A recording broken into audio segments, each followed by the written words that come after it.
4 करोड़ बिहार में जो नौजवान हैं वो बेरोजगार हैं।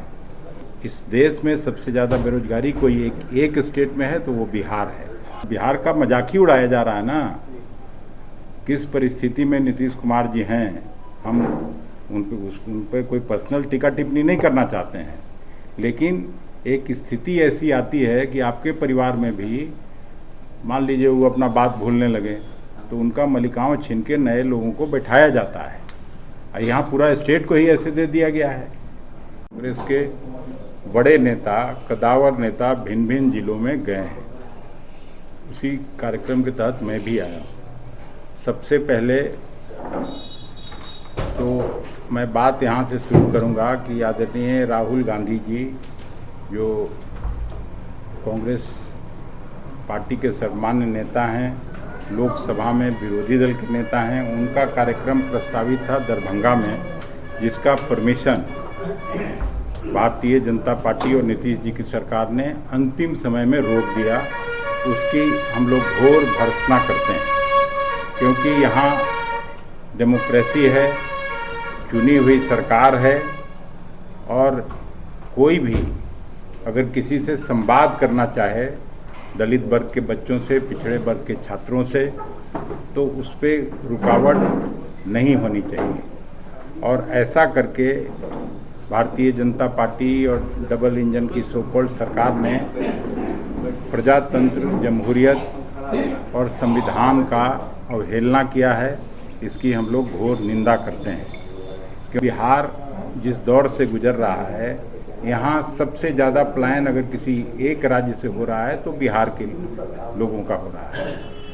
पलायन और नौकरी पर हम लोगों ने मार्च महीने में 16 मार्च को, बल्कि मैं उस समय कांग्रेस पार्टी का बिहार का अध्यक्ष था, उस नाते हरी झंडी दिखाकर बेतिहरवा आश्रम से उस यात्रा का शुरुआत कराने का काम किया था।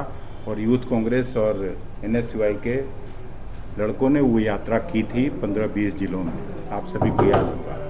उसी के तहत ये संवाद कार्यक्रम आयोजित हुआ और 4 करोड़ बिहार में जो नौजवान हैं वो बेरोजगार हैं। और यूँ कहा जाए कि दुनिया में सबसे ज़्यादा बेरोजगारी भारत में है, तो इस देश में सबसे ज़्यादा बेरोजगारी कोई एक स्टेट में है तो वो बिहार है। और यही बिहार पहली पंचवर्षीय योजना, दूसरी पंचवर्षीय योजना तक आपको पता है कि एक बार मुख्यमंत्रियों के सम्मेलन में सरदार वल्लभ भाई पटेल ने श्री बाबू की तारीफ़ करते हुए, बिहार की तारीफ़ करते हुए कहा था कि Bihar is the best administered state in the country. और वो स्टेट कहाँ चला गया, जहाँ इसी बिहार में जिस पंचवर्षीय योजना का मैं जिक्र किया, 27% चीनी अकेले बिहार पैदा करता था, वो डबल इंजन की सरकार में घट के 27% से 2% से भी नीचे चला गया।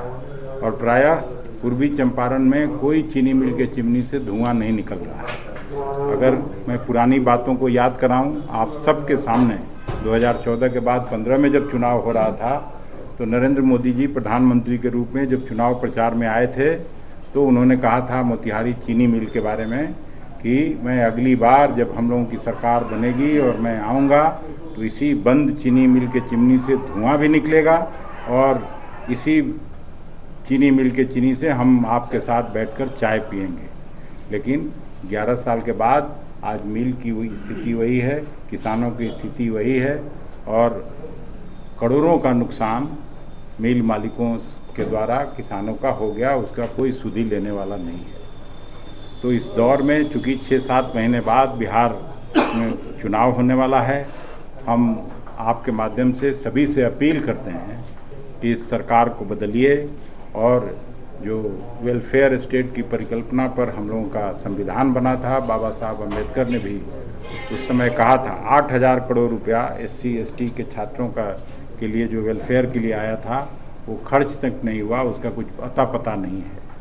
नौकरी में जो बैकलॉग है पिछड़े वर्ग के लोगों का, SC ST के लोगों का, वो उसको भरा नहीं जा रहा है।